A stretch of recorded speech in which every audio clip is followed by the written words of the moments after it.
Bom, galera, começando aqui com a parte 2 da nossa aula, só para a gente relembrar então, o calor sensível é aquele que muda a temperatura. A gente tem duas fórmulas, tem o Q macete, que é o Q igual a mc delta θ, e tem a capacidade térmica, né, que é Q igual a C vezes delta θ, Czão vezes delta θ.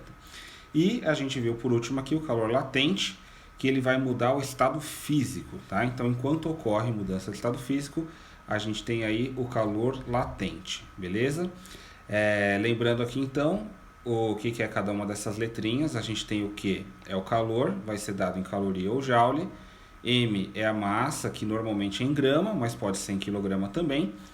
E o L, o coeficiente de calor latente, que normalmente ele tem essa unidade aqui, caloria por grama, mas às vezes muda.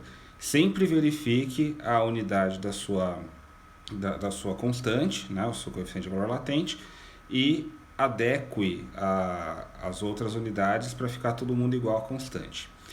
O valor de L vai ser positivo na fusão e vaporização, que são duas mudanças de estado que absorvem calor, e vai ser negativa na solidificação e condensação, que são as mudanças que perdem calor, tá? A gente pode interpretar o calor latente como sendo a resistência de um material a mudar de estado físico. Quanto maior o L, mais calor ele precisa trocar com o ambiente para que ele mude de estado físico, ok? Vamos fazer um exercício então.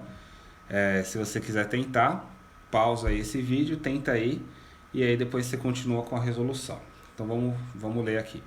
Uma escultura de gelo fundente pesando 3,375 kg foi colocada em exposição numa praça. Determine quanto calor é necessário fornecer para que a escultura derreta completamente. Dados L de fusão do gelo, 80 calorias por grama. Então vamos lá. Primeiro, o que é esse gelo fundente que está escrito aqui? Gelo fundente é quando você tem o gelo na iminência de começar a derreter.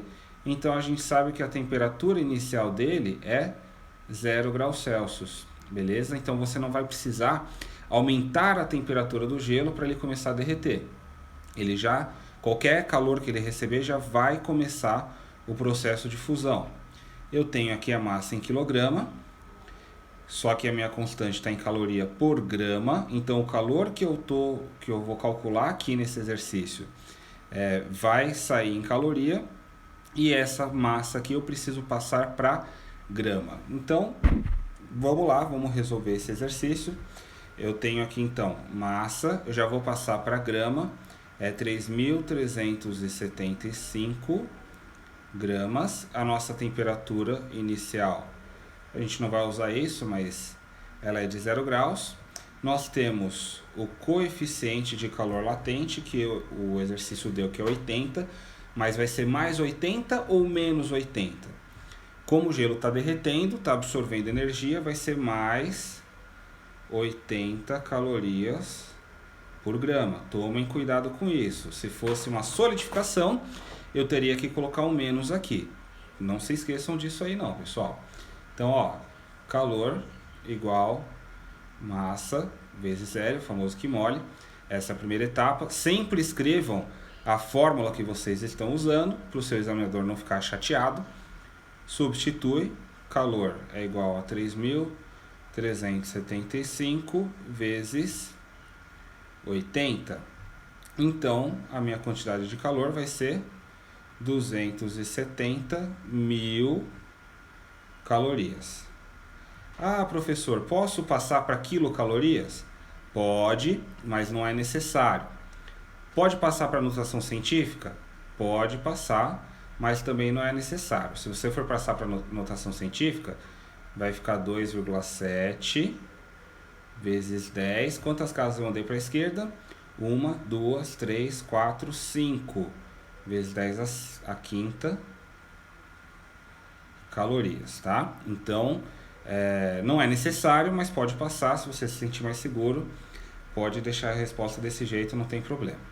Tá? Então está respondido o item A, 270.000 calorias, essa é a resposta. E o item B, Sabendo que o ambiente fornece 25 calorias a cada segundo, quantas horas levará até que a escultura derreta completamente?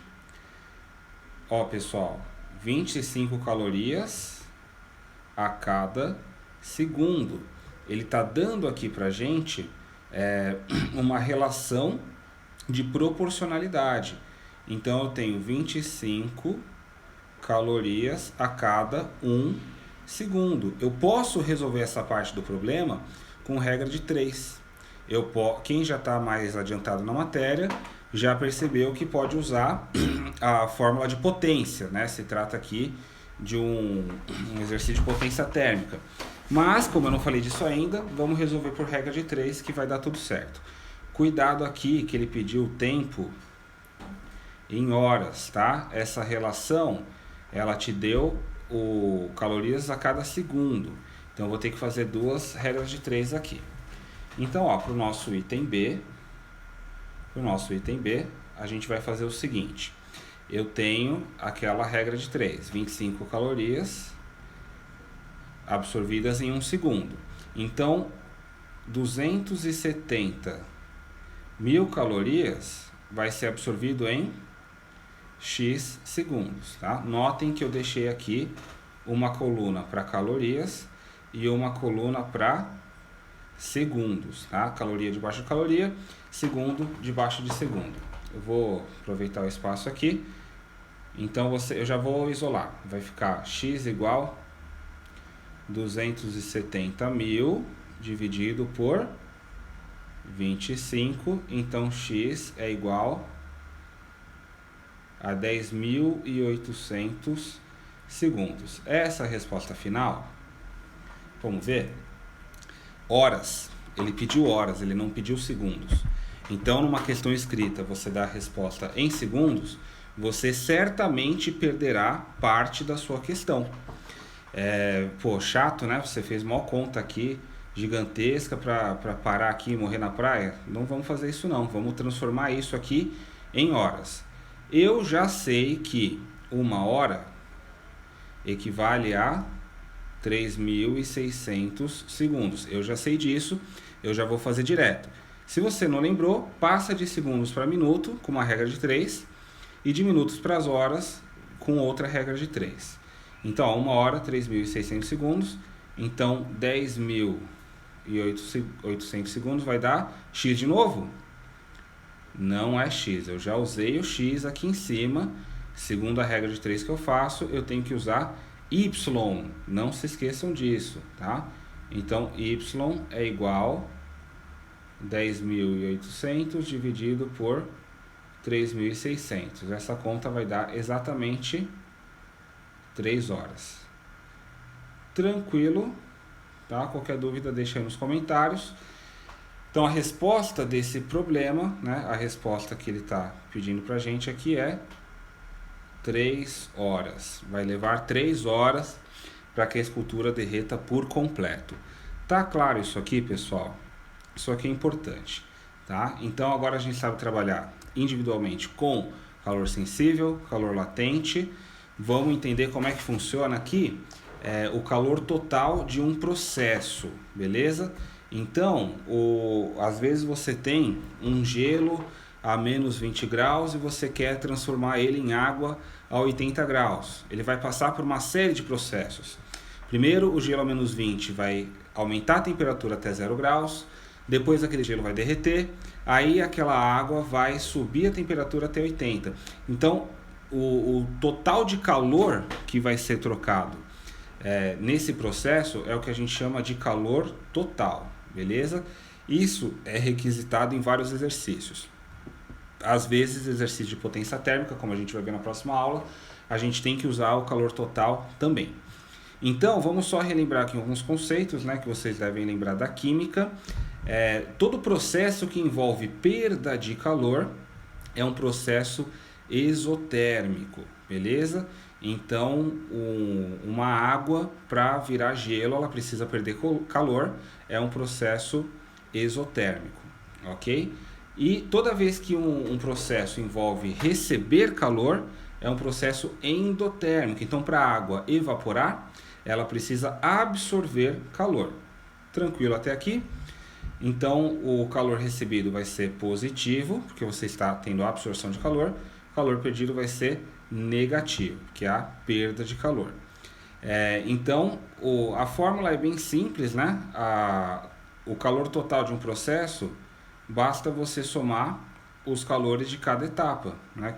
Calor total, Q1 mais Q2 mais Q3, até o último calor que você tem no processo. E eu vou mostrar aqui um exemplo que ajuda bastante fazer um desenho aqui da situação. Então, ó, vamos ver o seguinte.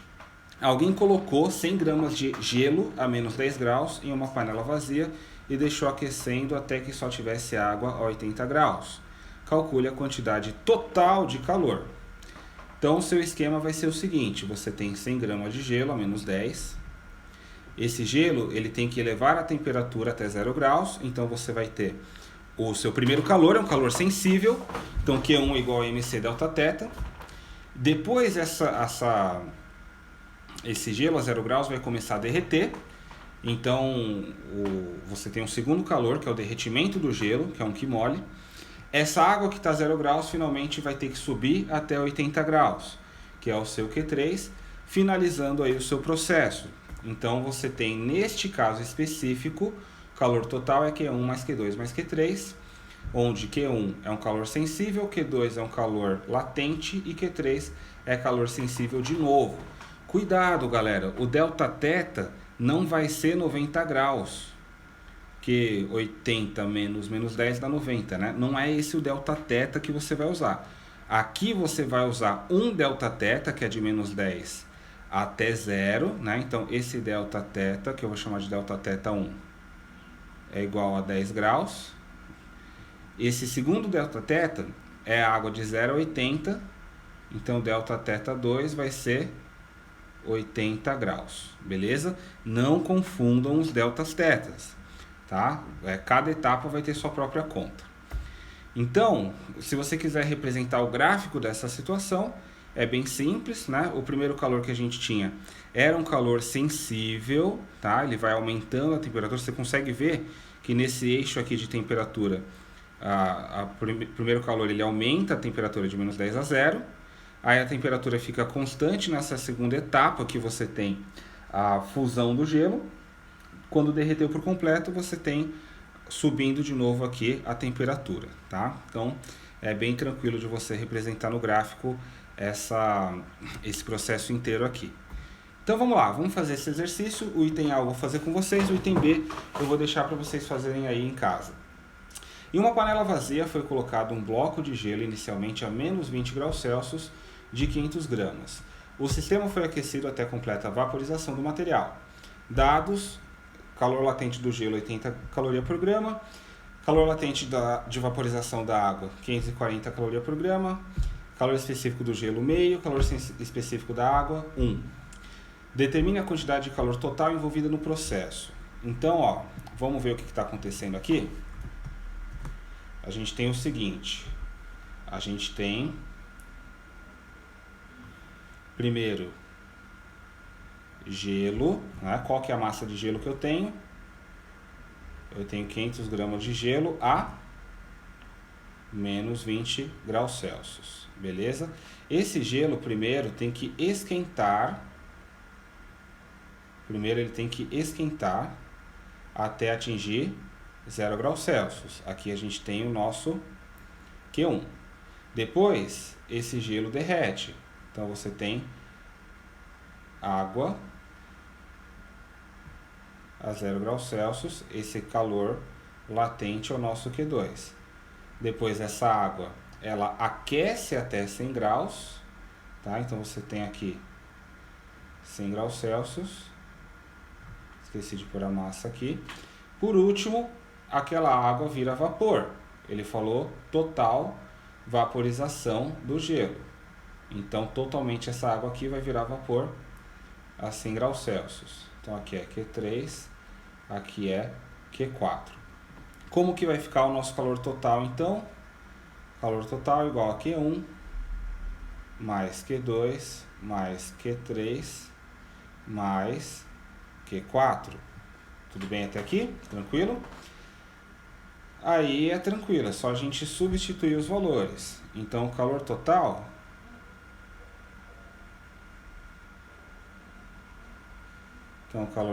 vai ser M vezes C1 delta θ 1 mais M vezes L1, que você tem o gelo derretendo, mais M C2 delta θ 2 mais M L2, beleza? Substituindo aqui então os valores, a gente vai ter calor total 500 vezes C1, a gente viu aqui, né? C1, o calor sensível do gelo, 0,5.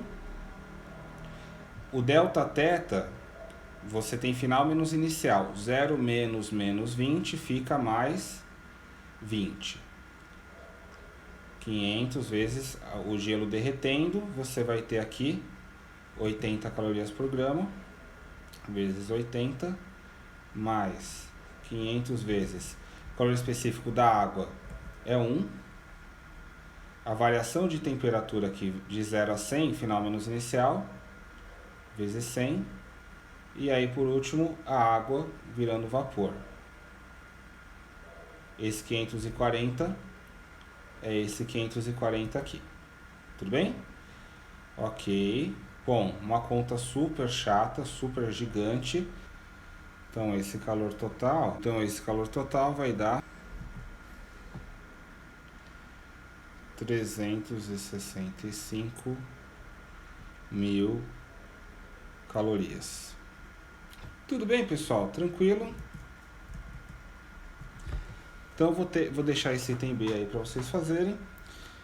E o importante dessa aula, galera, é a gente entender bem o que é o calor sensível, o que é o calor latente, tá? Lembre-se que o calor sensível ele exige mudança de temperatura, o calor latente mudança de estado físico. Lembrar das formulinhas para fazer cálculos com esses dois tipos de calor e saber bem esse conceito aqui do calor total, conseguir fazer gráfico direitinho, beleza? Então é isso aí, até a próxima aula.